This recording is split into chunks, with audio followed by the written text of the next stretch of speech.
Funciona. Yo creo que estoy encendido, ¿no? ¿No?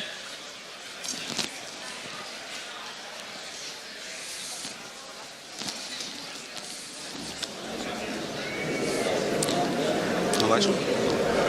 ¿Está encendido? Sí, ahora sí.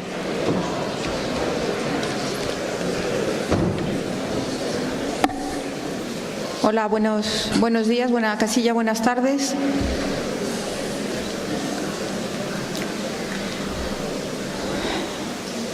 Para terminar la sesión de esta mañana, va a hacer la presentación, presentar su conferencia magistral en esta sesión plenaria en el auditorio, Fernando Pulido. Fernando Pulido es profesor de Biología y de Conservación y Mejora Forestal en Ingeniería Forestal y del Medio Natural en la Universidad de Extremadura y es director del Instituto de Investigación de la Dehesa de la Universidad de Extremadura, también en INDEESA.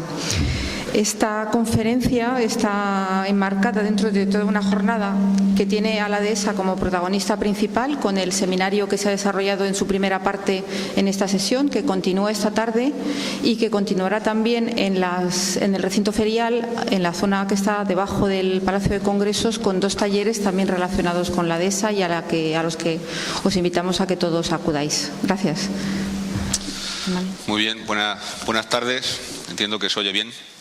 Muchas gracias a la organización por dedicarle un día a la Dehesa en el contexto de este congreso y por concederme a mí la oportunidad de exponer esta ponencia que dudo mucho que sea magistral, si acaso muy bien intencionada. Se le ha pasado a la organización en estos días que llevamos de congreso comentar que este edificio en el que estamos está, o por lo menos estuvo, dentro de una dehesa muy singular, que es el Monte de Utilidad Pública de Valcorchero, perteneciente al Ayuntamiento de Plasencia, y que es de hecho una de las dehesas más singulares que al menos yo conozco, ¿no? Asentada sobre un berrocal granítico extraordinario, con un interesante alcornocal, pero también acompañado de quejigos, robles, acebuches, encinas, etcétera, y que, además está considerado como paisaje protegido, es un espacio protegido de la ley extremeña. Qué pena que un edificio como este haya contribuido a deteriorar un entorno paisajístico tan notable, ¿no? Pero bueno, ya que estamos en un barco, vamos a remar. La intervención mía no es desde luego para especialistas, es justo lo contrario, es una intervención para el público en general, y yo creo que es oportuna precisamente por la tendencia que tenemos los especialistas, ¿no? a no salir de nuestra parcela de conocimiento. La que le interesa más al ciudadano quizás sea una visión más amplia, que es la que yo voy a intentar exponer, ¿no? Por tanto, insisto, esto no va dirigido a científicos, o también está dirigido a científicos, pero principalmente a ciudadanos interesados por la Dehesa en general, ¿no? Yo voy a intentar exponer la dicotomía y los no pocos conflictos, también algunas sinergias, pero sobre todo conflictos existentes entre la visión de la Dehesa, con minúsculas, la Dehesa como explotación individual, generalmente privada. Cuando hablo de dehesas también incluyo los montados, ahora que veo aquí a compañero Nuno, y en comparación con la Dehesa con mayúsculas. La Dehesa con mayúsculas, cuando lo escribo así me refiero al territorio, ¿no? al territorio, a la suma de todas las explotaciones de Dehesa, que son un territorio objeto de interés público, como antes nos ha comentado Pablo, ¿no? Fruto de esa doble visión, pues surgen no pocos conflictos que ahora intentaré exponer, ¿no? La visión individual, ¿no? del propietario privado. Ahí tenemos un escudo muy interesante de una dehesa del Valle de los Pedroches, la dehesa de Valle Verde, donde el propietario, ¿no? con esa escultura, pues intenta ilustrar precisamente la multifuncionalidad de la explotación. A la derecha vemos la casa, cortijo, palacio, como queramos llamarlo, de otra dehesa singular, la dehesa de Valero en Monfragüe, y a la izquierda, ya veis, ¿no? las diferentes componentes de la explotación esculpidos en ese relieve sobre piedra, ¿no? Los componentes de esa explotación individual, de esa dehesa, digamos, con minúsculas, los he puesto ahí en fotografías que además están ordenadas de acuerdo con, bueno, pues con su papel dentro del sistema. Arriba están, digamos, los usos ganaderos más tradicionales en la primera fila, debajo los productos forestales más relevantes, abajo, donde está la foto del secado del polen, pues eso ilustra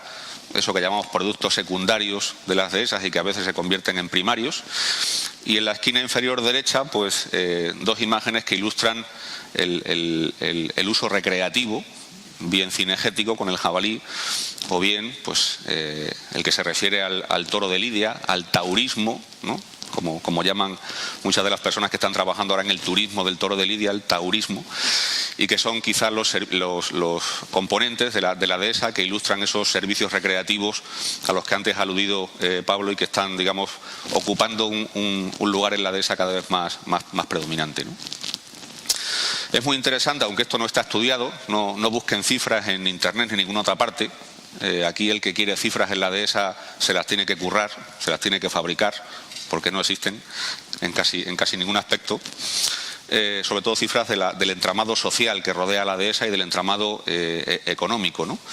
Si le preguntamos al propietario de una dehesa cercana a Plasencia, como yo hice hace no mucho tiempo, Antonio Gamonal, con cuántos agentes sociales, ¿no? Interactúa él en la gestión de su finca, pues nos habla de unos 40, 50, en concreto 46. Están el del camión de los piensos, el tractorista, el motosierrista, el herrero, el que hace los cerramientos, si tiene corcho, pues el sacador de corcho, si tiene ganado vacuno, pues interacciona con las salas de despiece, por ejemplo, si tiene corcho, pues con la industria corchera, la industria del jamón, por ejemplo, etcétera. Todas las empresas de servicios cinegéticos, veterinarios, empresas de certificación, etcétera, ¿no? Cada una de las 8.000 de esas aproximadamente que tenemos en España interactúa con un número astronómico, ¿no? de agentes sociales que nos dan una idea de hasta dónde llega la cadena, digamos, de valor, ¿no? Y el tejido social del cual las explotaciones individuales de dehesa pues son las unidades, ¿no? Esto evidentemente lo suyo sería pues poderlo cuantificar en algún momento. Alguna vez lo he hablado con Pablo Campos, pero me ha dicho que es imposible, aunque habrá que meterle mano algún día, Pablo, para que realmente podamos demostrar cuál es el calado social y económico de la dehesa en la península ibérica, ¿no? Sí es verdad que para algunos de los componentes, quizá para el corcho y algunas especies ganaderas, como por ejemplo esta, el toro de Lidia, sí que hay algunos estudios, en fin, un poco embrionarios, en los cuales nos hablan de la repercusión de la dehesa, no solo o de algunos de los productos de la dehesa, no solo en cuanto a producción económica, sino por ejemplo en cuanto a nivel de empleo. 15.000 empleos genera el sector del toro de Lidia en España, no todos en las dehesas, pero sí una buena parte. Hay unas 500.000 hectáreas de aprovechamientos de toro de Lidia en dehesas o en sistemas más o menos afines. Lo ideal sería que esta información estuviera disponible para todos y cada uno de los componentes de este sistema, pero por desgracia no es así, ¿no? Si pasamos a la visión territorial, ¿no? A la dehesa con mayúsculas, la suma de las explotaciones, ¿no? Ese territorio objeto del deseo por parte de la ciudadanía y de muchas de sus entidades, ¿no? Pues los informes disponibles nos hablan que tenemos unas 8.000 dehesas de más de 100 hectáreas, repartidas en unos 1.200 municipios y que suman más de 3 millones de hectáreas, más otro millón largo en Portugal. En nuestro país las dehesas están en 5 comunidades autónomas en principio. Eso es lo que dicen los informes del Ministerio de Agricultura del 2008, ¿no? La cartografía de la que disponemos está en esas 5 comunidades autónomas, pero en cuanto uno habla en otra comunidad autónoma distinta de esas 5 de la dehesa, también te dicen que en dehesas. Luego ahí hay un primer conflicto que habrá que tratar de solucionar, por ejemplo, si se prevé hacer algún tipo de legislación nacional para la dehesa, ¿no? En principio hay 5 comunidades autónomas que concentran esa superficie, pero hay otras que consideran que tienen, incluso que podrían llegar a tenerla. Estas 5 comunidades autónomas son, por orden de importancia, digamos, superficial, Extremadura, Andalucía, Castilla-León, Castilla-La Mancha y Madrid. Para que nadie se me enfade, las 5 comunidades autónomas tienen singularidades muy interesantes, ¿no? Por ejemplo, Andalucía tiene la mayor mancha continua de dehesa arbolada con gran espesura, ¿no?, en los pedroches. De Extremadura no voy a hablar. En Castilla y León están las dehesas del Toro de Lidia por antonomasia. Hay muchas de esas también donde el roble es bastante importante, el melojo. En Madrid hay muchas dehesas de fresnos, por ejemplo, cosa que no ocurre en otros sitios. Y en Castilla-La Mancha pues están seguramente las dehesas más interesantes desde el punto de vista cinegético, por lo menos las más grandes, ¿no? En torno a este territorio, igual que ocurre a nivel de las fincas individuales, también hay una red de agentes, en este caso de agentes de la administración, de las administraciones a diferentes escalas, y también de agentes privados, ¿no?, que se agrupan en asociaciones sectoriales que se ocupan de productos concretos, o incluso más recientemente en asociaciones transversales, como puede ser, por ejemplo, las asociaciones agrarias o, más concretamente, la Federación Española de la Dehesa, FEDESA, que se constituyó hace pocos años con la intención de hacer que ese supersector, ¿no?, de que agrega tantos productos de la dehesa, pues tenga una voz única ante los gobiernos. Por tanto, una nueva red, en este caso a mayor escala, una red compleja, donde el grado de entendimiento y de concentración y de concertación, pues es bastante escaso, como ahora pasaré a describir, ¿no? El reconocimiento público de las dehesas se manifiesta de muchas formas, ¿no? A nivel, por ejemplo, de legislación europea. Las dehesas de Quercus son un hábitat protegido por la Directiva de Hábitat, el hábitat 6310. De hecho, la mayor parte de las dehesas de este hábitat son LEAs o figuras de protección similares de la Unión Europea. Las dehesas son también a nivel europeo el sistema agrario de alto valor natural más extendido. Ahí los tenéis cartografiados en verde. Probablemente al menos un tercio de la superficie de estos sistemas agrarios de alto valor natural son las dehesas y montados ibéricos, donde se combina, y eso es lo que ilustra aquella fotografía, ¿no?, la presencia de animales domésticos o de producciones animales o forestales con la preservación de especies de interés, como la grulla. Quizá la mejor expresión de esa preocupación, ¿no?, de ese interés social, precisamente por la preservación de la dehesa como patrimonio natural y cultural, pues es precisamente la propuesta de declaración dentro del patrimonio, de la lista de Patrimonio Mundial de la UNESCO, de la que hemos estado hablando hasta hace poco. Insisto, quizás es la principal expresión, ¿no?, de ese interés ciudadano, que además se refleja en términos económicos en una nutrida cantidad de ayudas procedentes tanto del Pilar 1 como del Pilar 2 de la Unión Europea. Aquí tenemos, por ejemplo, las ayudas públicas a la regeneración de terrenos adhesados, que en las últimas décadas pues han hecho una aportación sustancial a la regeneración, en este caso artificial, de las dehesas, ¿no? Bueno, lo más interesante de lo que yo pueda aportar aquí, si es que hay alguna contribución científica de interés, es precisamente cómo todos esos agentes a nivel local o a nivel más global, a nivel de explotación y a nivel de territorio, interaccionan, ¿no?, cuando se sientan en una mesa común. ¿Qué ocurre, no? ¿Qué ocurre? Y sobre todo, si los esfuerzos y los empeños, ¿no?, de cada uno de esos agentes realmente van en la misma dirección, generando sinergias o generando conflictos, ¿no? Esto es una reunión de unos 80 gestores, propietarios de dehesa y algunos otros agentes digamos interesados, ¿no?, esto que llaman modernamente stakeholders. Cuando se hacen este tipo de reuniones, esto se hizo en el proyecto Forward, que coordina en España mi compañero Gerardo Moreno, que debe estar por ahí seguramente.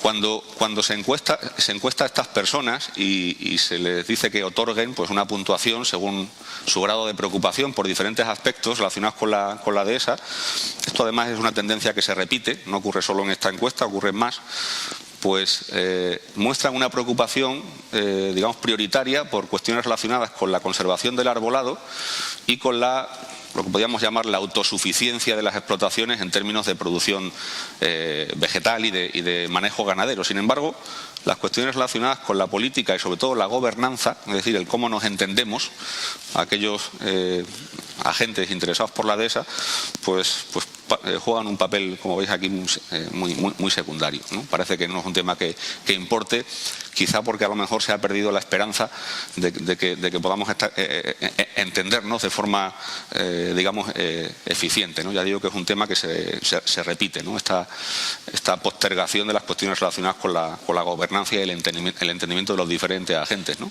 Yo he intentado, para esta charla, he intentado formalizar un poco, de forma gráfica, este tipo de conflictos y de sinergias, más conflictos que sinergias, ¿no? Y bueno, pues con este tipo de gráficos en los que representamos pues la administración a nivel europeo, arriba, el Estado está a la derecha, las regiones a la izquierda, las comunidades autónomas, en el centro están los propietarios o gestores de dehesas y abajo pues ahí estarían los usuarios, los ciudadanos, ¿no? Que se supone que nos beneficiamos de la existencia de las dehesas, ¿no?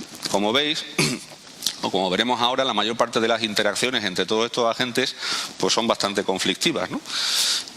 Y de hecho hay conflictos incluso dentro del Estado, dentro de las propias regiones, entre propietarios, ¿no? Estas flechas que tenemos aquí en bucle ilustran conflictos que existen actualmente entre estos agentes, ¿no? Por ejemplo, a nivel de ministerios, a ver cómo se entiende, por ejemplo, que en 2007 y 2008 dos ministerios en la misma legislatura se preocupe uno de la elaboración de un plan español de dehesas, perfecto, muy bien, y al mismo tiempo otro ministerio de enfrente haga un diagnóstico de las dehesas con una definición de dehesa totalmente diferente, ¿no? Esos informes se hicieron hace unos 10 años, están durmiendo el sueño de los justos en algún sitio y en algún momento habrá que retomarlos y si es posible de forma concertada. Esto es un ejemplo clarísimo de conflicto, ¿no? O de quizá de mala utilización de los recursos a nivel de unidades en la escala, digamos, mayor, ¿no? Estatal, ¿no? Otro ejemplo concreto, ¿no? Podría ser un conflicto, digamos, entre el Estado, que es el que promulga la ley de montes, y los propietarios. ¿Por qué los propietarios de dehesas se sienten incómodos permanentemente con la ley de montes?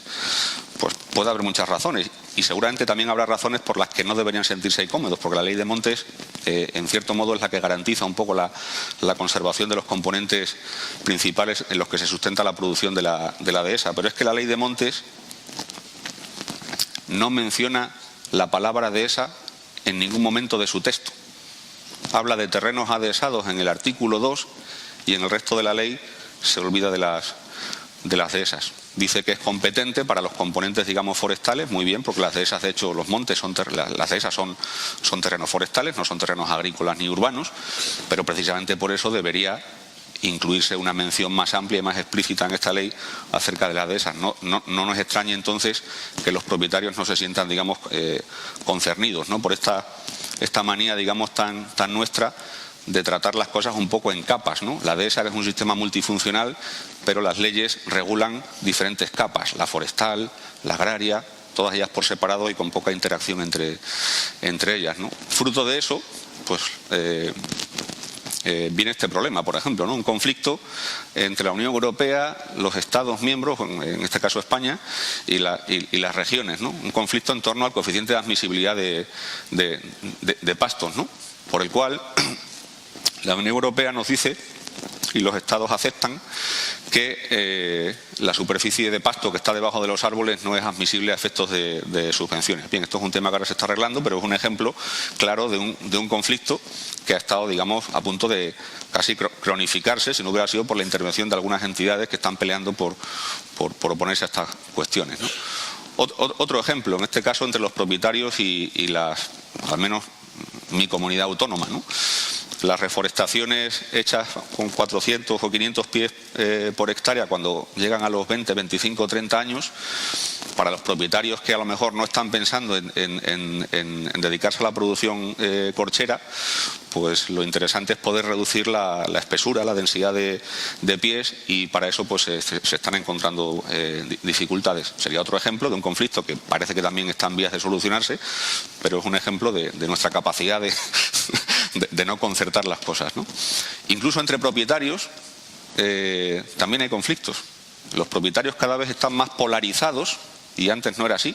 Cada vez están más polarizados entre aquellos que se dedican a la gestión puramente ganadera y los que hacen gestión cinegética, ¿no? Ahí tenéis unas vacas avileñas y un jabalí en la misma parcela. Desde la emergencia de la problemática, ¿no?, terrible de la tuberculosis, pues cada vez es más la necesidad, ¿no?, de segregar estos usos, y de hecho los propietarios de las dehesas, en cierto modo, no voy a decir que estén en dos bandos, pero sí que tienen discusiones bastante acaloradas sobre el efecto que puede tener la fauna silvestre, objeto de gestión cinegética, sobre la ganadería en términos sanitarios. Otro ejemplo de conflicto pendiente de resolver.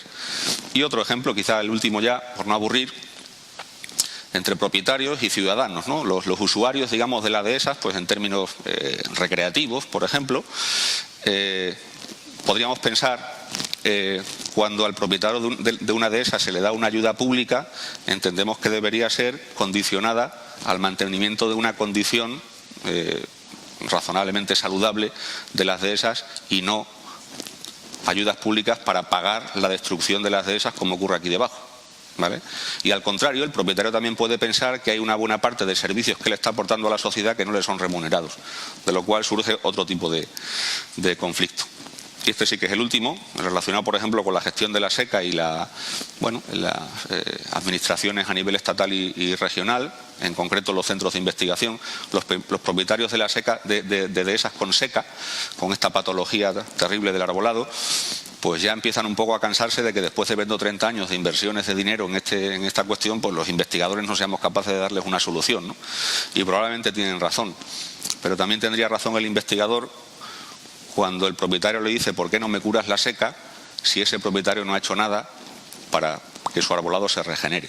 Si tuviera regeneración en la dehesa no le importaría un pimiento. Bien, voy concluyendo con algunos retos que creo que se pueden plantear para solucionar, digamos, este marco de conflicto permanente que en muchos casos pues, hace que los problemas se enquisten, ¿no?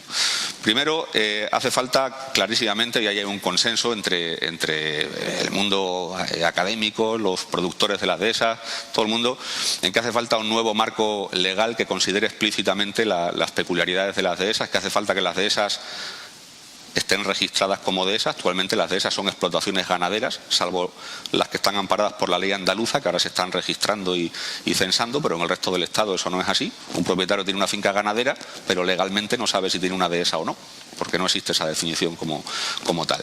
Y asociado a ese registro tiene que haber unas estadísticas sistémicas, ¿no? Además de las estadísticas de productos concretos, hace falta estadísticas especialmente sobre los valores ambientales y económicos del conjunto de los sistemas, ¿no? Voy concluyendo. Hace falta también que haya planes que aseguren la persistencia, porque las ayudas deberían estar condicionadas a la persistencia, por lo menos del arbolado y del suelo de las dehesas, y que esos planes, al mismo tiempo de que sean exigibles para las ayudas, sean al mismo tiempo también flexibles. No hace falta que sean tochos que se escriben y no se vuelven a leer, sino que hace falta que sean documentos dinámicos en los que se refleje la concertación público-privada que es necesaria, como antes también comentaba Pablo, para la gestión de estos sistemas. Hace falta también, como tercer reto, la promoción de la innovación y la diversificación productiva. Muchas de esas están empezando a acercarse, digamos, a un umbral razonable de rentabilidad en cuanto el propietario pone en marcha dentro de la finca algún tipo de negocio de agroturismo. Por ejemplo, yo conozco varios casos de fincas en las que esas rentas derivadas de los usos recreativos internos pues son el complemento que el propietario necesitaba. Sin embargo, hay muchas fincas que no ponen en marcha o que no valorizan ese tipo de recursos, ¿no? Por tanto, el poner en valor, digamos, todos los recursos existentes y muy en concreto los relacionados con los servicios y la economía de los servicios, pues es otro reto muy importante. Esto está ahora mismo también en pleno debate. La dehesa actualmente está ubicada como pasto permanente dentro de las categorías de ayudas públicas de la PAC, y se están alzando voces que plantean otras alternativas. Una de ellas, muy llamativa, es la consideración de la dehesa como cultivo permanente. De hecho, luego se va a hablar de esto seguramente en la sesión de esta tarde. Y otra opción es la creación de una nueva categoría para todos los sistemas que son de carácter mixto a nivel europeo. Los sistemas agroforestales o silvopastorales están desamparados, digamos, en la política agraria comunitaria y son lo suficientemente extensos, están suficientemente representados y además existe un sistema de cuentas agroforestales creado para este tipo de sistemas que podría hacer precisamente que esta categoría se pudiera crear y además bueno, pues con un marco, digamos, estadístico, financiero, pues nuevo e innovador, ¿no? Por último, teniendo en cuenta la gran cantidad de riesgos sobre todo a nivel de sanidad del arbolado y de sanidad animal, ¿no? Todo lo que tiene que ver con el declive del arbolado de la dehesa y con las problemáticas, digamos, sanitarias, sobre todo relacionadas con la tuberculosis del ganado, necesita planes mucho más ambiciosos de los que tenemos hasta ahora, ¿no? Si nos ponemos a comparar, por ejemplo, los recursos financieros invertidos en la investigación relacionada con la seca en España, aunque yo sé que hay mucha gente que piensa que son recursos excesivos, y tenemos en cuenta que la seca es un problema que existe en Australia, en Estados Unidos, y hace 30 años que están bregando con él y no han conseguido solucionarlo, pues realmente, básicamente es porque, no solo porque las inversiones quizá no van donde deben ir, sino porque son claramente insuficientes. Estos dos problemas, la sanidad del arbolado y la sanidad animal, requieren planes de inversión científica mucho más potentes de los que hemos conocido hasta ahora. Bien, con esto concluyo, pero voy a agradecer sinceramente a las personas que en los últimos años pues han estado influyendo más decisivamente en bueno, pues mi conocimiento sobre las dehesas, concretamente estos 4 extremeños ilustres que tenemos ahí a la izquierda: Gerardo Moreno, Pablo Campos, Gregorio Montero, también aquí presente, y Rufino Acosta, el antropólogo de las dehesas, con el que he tenido debates muy interesantes que han contribuido a formar mi opinión sobre estos sistemas. Y en concreto también, bueno, pues todo el elenco de propietarios de dehesa que están agrupados actualmente en la Federación Española, que aglutina ya pues cerca de 10.000 explotaciones, no solo de dehesa, sino algunas más también, y en concreto a uno de los miembros de la Junta Directiva, Antonio Gamonal, con el que he estado en los últimos días departiendo pues para configurar esta charla. Muchas gracias.